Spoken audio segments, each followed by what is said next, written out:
What is up sa inyo mga ma'am sir? It's your boy Sir Troy, and today meron akong good news sa inyo. Meron tayong bagong gulong from Corsa Motorcycle Tires Philippines na gagamitin natin sa ating mga endurance at loops. So ipapakilala ko sa inyo ngayon itong gulong na to. Let's go!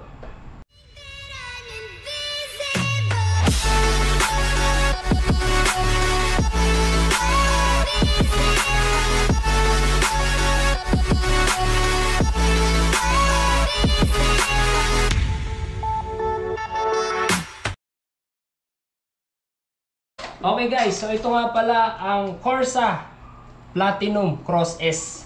So siya po ay dual sport tire. Ayan.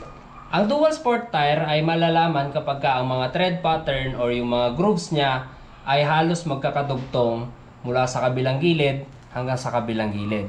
So ito ay semi off-road oriented siya. Hindi siya tulad ng mga dirt bike na talagang bloke-bloke yung kanilang mga block. Ito semi-block siya.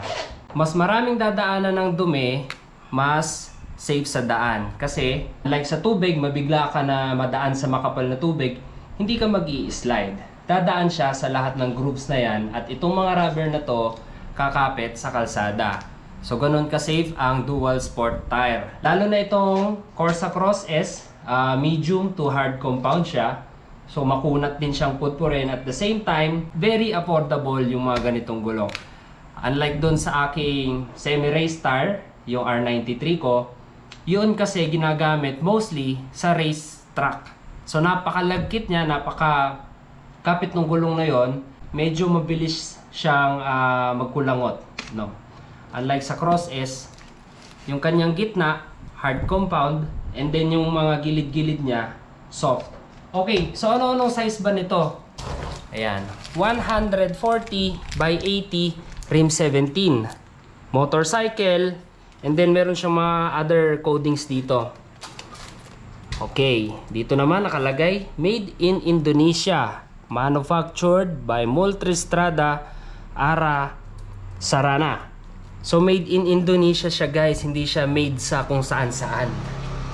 And then may pangalan siya dito, Cross S. Okay, ito yung kanyang mga details, ano, para pag ginamit nyo ito, alam nyo yung kapasidad niya and yung limit.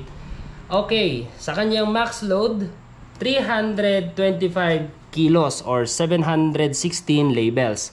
Sa kanya namang PSI or yung pwede nyong i-input na tire pressure sa kanya ay 38 PSI. So yun ay cold. Okay. And nakalagay dito yung rotation para hindi magkamali yung magkakabit. Siya ay tubeless.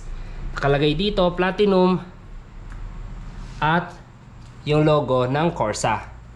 Para sa kanyang mga thread plies, 3 polyamide sa gitna, and then sa sidewall plies ay 2 polyamide. Ibig sabihin dito yon. So sa kabila naman, same lang din ito pero magkaiba sila sa sukat dahil ito ay pang front tire.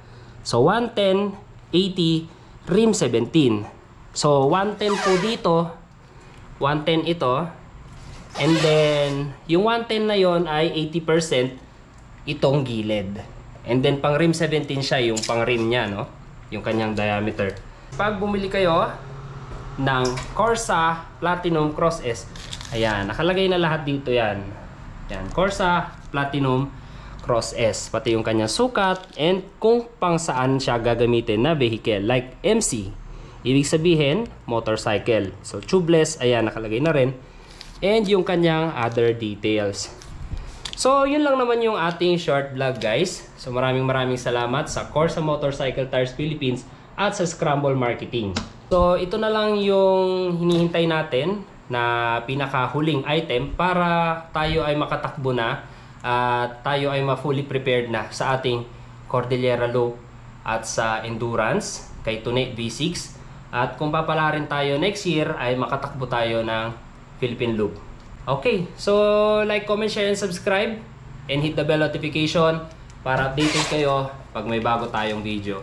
Thank you so much, Corsa Motorcycle Tires Philippines. Alright, ride safe and see you on my next one.